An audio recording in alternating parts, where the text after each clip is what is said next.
thank heavens he's going to be all right. Must have been awful for you. The police had been round twice by the time I got home. It was such a shock. If only we'd seen something, perhaps we could have helped in some way. Oh, thanks, Annabelle, but they were marvellous, actually. I was practically hysterical in that police car. I felt such a fool when I found out it was only 4 broken ribs and minor abrasions. Nevertheless. At first, you see, they said they suspected an injured liver. Well, apparently that's not as bad as it sounds, but I was hairless to start with. That policeman's probably still got my nail marks in his hand. How long will he have to stay in? About a week, and then probably a fortnight's rest at home. Oh, that's a relief. Can be very painful, you know. I phoned earlier, and they said he was comfortable. I can't imagine Roger admitting to that, though. You'll have to make certain he rests when he gets home. Don't let him overdo it. No. Excuse me, Annabelle.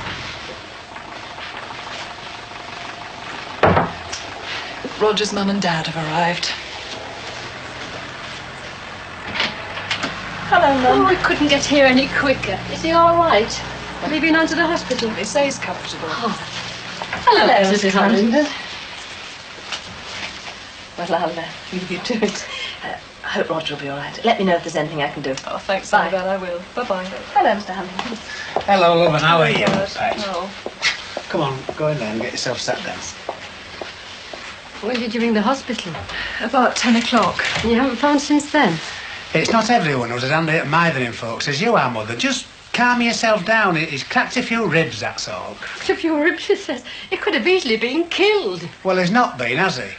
And if I know how Roger'll be sat in that bed, he'll be moaning like beggary about all the taxes he pays and why he's not been better looked after there. Well, you make a joke about anything. It was a terrible shock, love. It was a terrible shock for Heather as well. Anyway, we're here now, love, so just you try and relax. You must have had a rotten night. Yes, I'd like to go for a test drive. See if it comes up to scratch, eh? Later this afternoon. I have a business appointment. Oh, shortly. Fine, yeah. All right, goodbye. Did I hear you say business appointment? Oh, a bit of license, really. I've got to go for a talk at the bridge programme. Oh, good. Why don't you come along with me? Oh, I may do, I don't know. Oh, come on, let's go for a drive. It's comfortable. That's what they told Heather. Well, what do you want him to say? He's uncomfortable.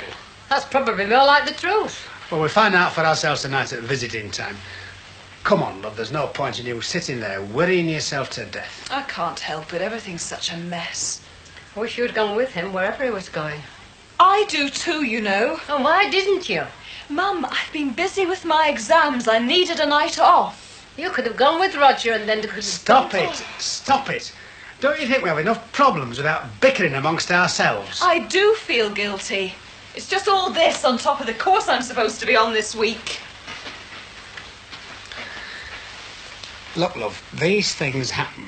What you've got to do now is to stop dwelling on what could have happened and think about what's going to happen when he gets out. Because, you see, at the moment, he's got the pain. But when he comes out, it's you that'll have the pain. A great big one right in the neck. Sydney. Well, I know our Roger, and I'm right. And I think Heather knows him as well. Remember when she said she was a vegetarian? Same thing then. And what was the cause? This friend of hers who just left Ladymount. She was upset about it and it manifested itself that way. She's 13, still a child. It's his distracting influence now that worries me. I meant what I said last night. She's got this opportunity and she can't miss it. Her whole future's at stake. And I agree with what you say. It's silly that a child of her intelligence can't see it. She's got the jitters, that daughter of ours. Case of funk, as we used to call it. Now she's stuck on this because she's nervous about her O-levels, that's all.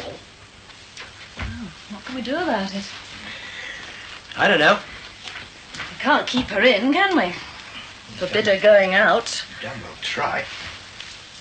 Bound to make her worse. We've got to break this CND nonsense. I mean, she's leaning on it. Setting herself up with some sort of excuse for the future. business about the Holocaust. My God. You know what'll happen? She fails her O-levels, don't you? It's been on my mind ever since we moved here. She'll blame you forevermore for taking her away from Ladymount. I won't be the only one to get it. We all will.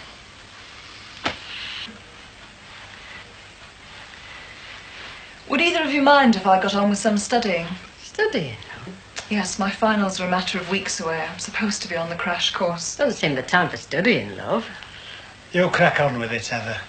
Is it the right time for reading books when Roger's there in the hospital? I don't see why not. I mean, there's nothing I can do at the moment. She's right. Have you much studying to do, love? Yes, I have. Well, you might as well crack on with it while she's away. Well, what about when he comes out? I don't know. Who are you looking after? God, why did it have to happen now, of all times? I don't know what I'm going to do. Are these exams important? Of course they're important. Can't you see she's worried? The daft bugger, he picked the right time to go walking under a bus. Well, I'll have to stay over, won't I? Our Roger will need looking after. Look, don't worry. I'll manage. I'm sure I will. No, it'll be no trouble. Roger realises I've got to work. Listen, love, don't you worry. She's staying, aren't you, Mother? Honestly, we'll be able to manage. It'll be no trouble. It'll work out best if I stay on, won't it, Sydney? Yeah. It's just the beds. I mean, you remember what happened the last time. Oh, we'll be fine. Well, if you don't mind the mattress, you can have ours. I'll sleep on the put-you-up this time. Look, love, don't worry about the sleeping arrangements. You get on with your studying. And I'm surprised at you. You could be doing some housework instead of sitting there knitting. Well, what about you, Sydney Huntington? I've got plenty to do, my dear. There's those plans upstairs for that double bed. I've been itching to have a go at that ever since I've been here. Then I'll leave you to it. You're actually considering an offer now. I can't say I've had the experience of talking to an applicant in that position before they've joined the course. Does that make me ineligible? No, not at all. Though perhaps a few of our people out there might wonder why you came this particular day. No, seriously, it doesn't matter one bit. Have you made a decision? Yes, I'm turning them down. I see. May I ask the reason? It may sound conceited, but it isn't good enough for me. It was a deputy's job, supposedly, but as far as I'm concerned, it's shop floor. I know I could do the top job. That's what's so frustrating. It was a recall, you see. I had an interview recently for the top job and failed. Failed. Well, what else can you call it? I didn't get the job. That's what I think you might be able to help. It's this business of interview. I've had precious few, but until yesterday, no luck at all, if you can call it luck. If I look back on those I have had, I think I can see it now. I just don't come over. Seem to irritate people, say the wrong thing. Well, look at me now. I'm practically sitting to attention. You know why? I just don't know how to sit properly. I went in expecting to be sat across the table, and he sat me down informally. I just couldn't cope with it. Yes, it's often silly little things like that which cause a lack of confidence. Well, silly little things seem to dominate my life these days. At least I've stopped following Annabelle. That's my wife. Following her around the house all day like a lost dog. You know, at one point I actually found myself interrogating her about the price of potatoes. I really did. Nothing unique, Paul, I guarantee it. That doesn't help me. You know, I often wonder if that's why I don't get on so well with my children, being so concerned about small things. If I got the right job, a proper executive position, I know I'd change. You see, my life's so unstructured now. Some days I'd lie in bed all day if it wasn't for the old, I suppose you'd call it army ethic. I'd give anything to hear Rivali sometimes. The comfort of getting up to a premeditated activity, a goal at the end of the day. Somehow, it's hopeless. Some days I'm up and some, well... Do you know what I'm doing at the moment? Gardening. I loathe it, I ask you. At the old house, I'd have rather economized on food than sack the part-time gardener we used to have. I don't know what people see in it. You'll be pleased to know we don't have gardening on the bridge program. We're open to suggestions on any subject. No, thank you. Subconsciously, I may have come here today just to escape from doing something about my turf. I suppose I'm coming over as some sort of neurotic. Not at all. Well, I hope not. It's really this business of interview I'm most interested in. I feel I've got to master that before I can move forward at all. But we can help you there. A lot of our people are much more confident about interviews now. Do you really use closed-circuit TV? Yes, that's right. High tech and all that. The participant can watch himself afterwards. It can be a real eye-opener, particularly when accompanied by the comments from the other participants. I don't think I fancy that idea. Well, like I said, it's not compulsory. Nothing is. We do a full range of lectures and briefings, but you can take them or leave them. Industrial relations, effective communication, writing CVs, even body language and relaxation. Most of the time, though, it's a concentrated effort with the situations vacant and a writing pad. You provide secretarial help, I believe. Yes, that's right. A couple of secretaries who can help. Then you can use the phones in the common room. The participants have started a fund to buy all the likely newspapers. One of the centre's values is that it gets you back into the routine. You know, shaved, dressed for work, the general discipline of daily attendance. Looking for a job as a full-time job, eh? I suppose it is in a way. Now, you've got your personal profile analysis. Oh, yes. Well, you can fill it in here and now. I'll find you a quiet room, or you can take it home. Oh, I have to meet my wife. I think I'll take it with me. Okay, well, all I ask is that you complete it in isolation and without any danger of interruption. I'm quite looking forward to the results.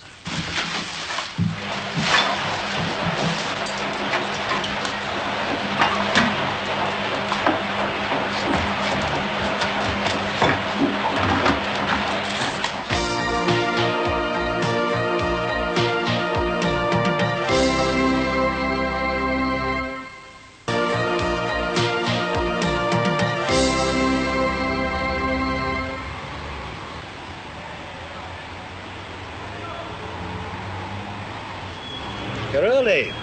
I thought I'd have to wait hours. I've got my meeting tonight. Oh. Well, how did it go? Oh, very interesting. I'll tell you about it later. I thought we agreed to meet here to talk about this little beauty. Oh, just talk? No, I must have forgotten to mention it. I've arranged a test drive. Oh, wonderful. Wonderful? No. Merely the first stage in buying a new car.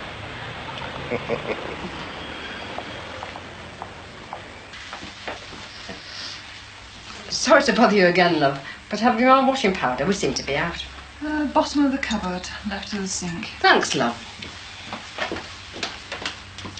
Don't you think you've done enough, Mum? I mean, there's no need to, honestly. No trouble. You get on with your work. I'm sorry to disturb you, love, but the plan. Plan. Aye, no matter what our Roger says, it won't work. That's it. I've had enough of this homemade bed business. Well, just hang on a bit, love. I can redraw the plan and make it work. Well, that won't be necessary now. I said I'm going to buy a bed, and I'm going to. Now. All it needs is a bit of thought and time and... No, Dad, I've waited long enough. If I buy a bed today, you can sleep on it tonight. You'll not get one today, love. It has to be delivered. Then I'll buy one of those do-it-yourself ones. Self-assembly frames. Even I could do one of those. But I won't. Will you do it for me, Dad? I'll have a go, love. Well, come on. Let's go and buy one. Help me get it home. You going out now? Yes? Well, what about our Roger? We've got him to visit. And we'll buy the bed on the way to the hospital. Aye, come on, let's get cracking. Adventurous. Receptive. Cordial. Moderate. Moderate. Well, talkative. Well, yes, well. Controlled.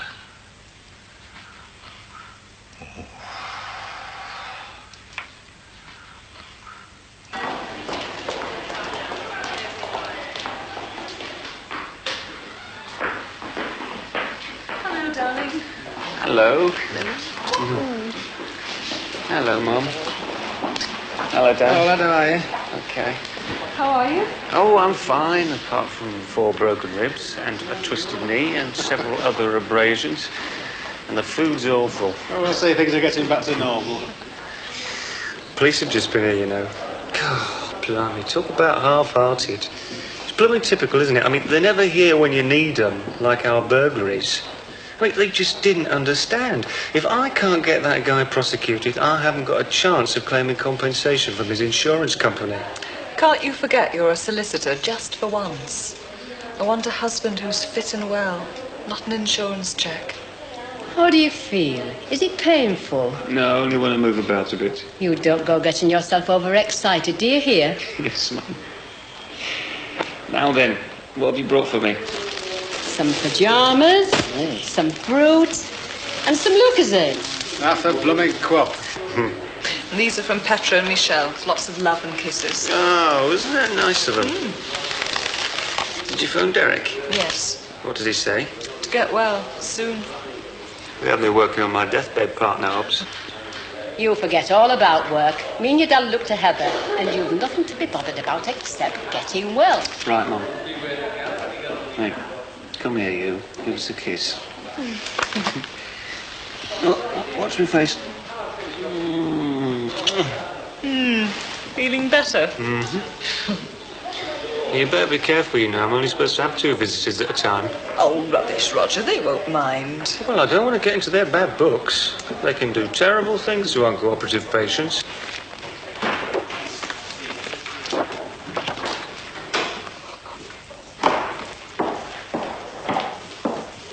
Well, that was a pretty impressive performance for a newcomer. Robin Tate. Thank you. Annabelle Collins. I'm glad you could make it. I'll get the phone calls when I go home tonight. There'll be a few members of the committee frightened of losing their seats.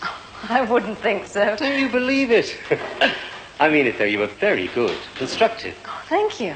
Actually, I started the Brookside Association more for the social side of things. I still have that basic intent. No need to be ashamed. I know exactly what you mean. Dot was bored stiff after 5 minutes in our house. I suppose it was partly my reason for starting up the whole thing. Is she here tonight? Yes, she was the one with the loud voice. She's gone to the pub with the others. Come and meet them. Have you time? Oh, I'd love to. It made a change to see someone come to the meeting, make a positive contribution. Can you manage to deliver leaflets? Oh, I think I'd rather enjoy that. Good.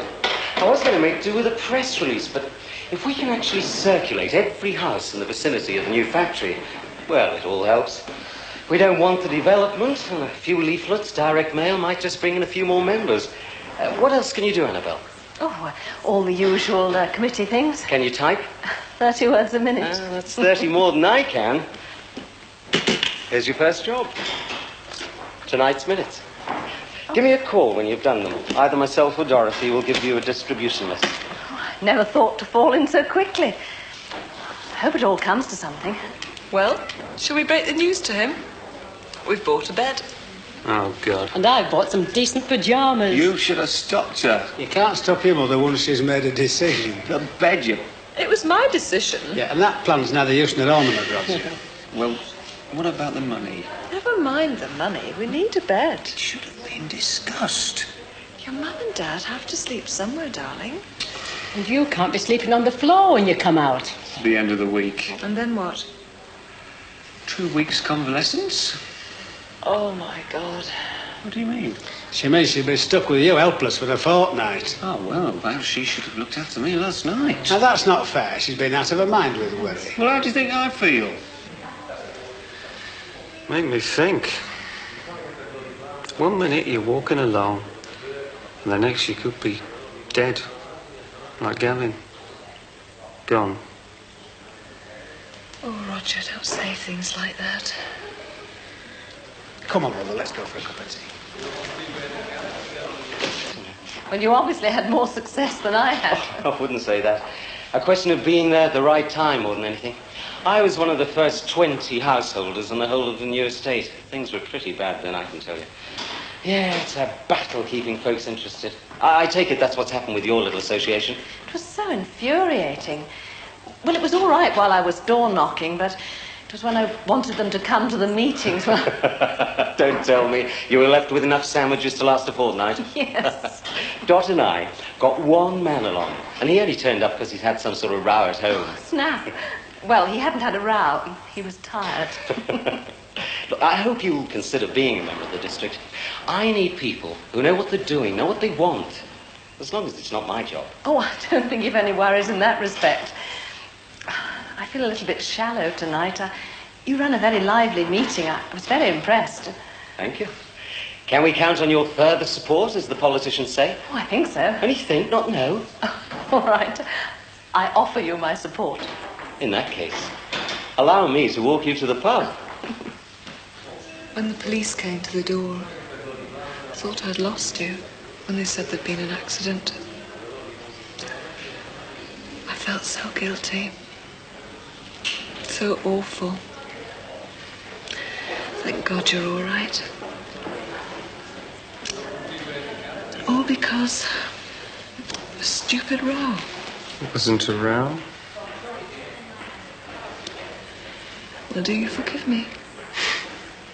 What for? For not being there. Or for being stubborn and leaving you to go and get run over. I should have been with you and your client. It could have happened at any time. I was in a rush, I suppose. You wouldn't have been anywhere near a bus, Roger, if I'd been with you. I was in a rush, that's all. Mind you, I think that driver was really to blame. I mean, if he'd hit me square on at that speed, I'd have been a goner. Don't talk about it. Why did you go that way, anyway? Hmm? Well, you could have caught the 13 from town or taken a taxi. Well, I had to see another client, so I thought I might as well call at her house. Seeing as Bill had to leave early, and I wasn't expecting you back for hours. Roger, I'm so sorry. Don't be silly. Oh, I am. Well, I've just got to live with it now. The thoughts going through my head last night. In the police car. On the way to the hospital. I could have lost you. Please, don't get upset. I'm sorry, I can't help it. I couldn't bear to lose you, Roger.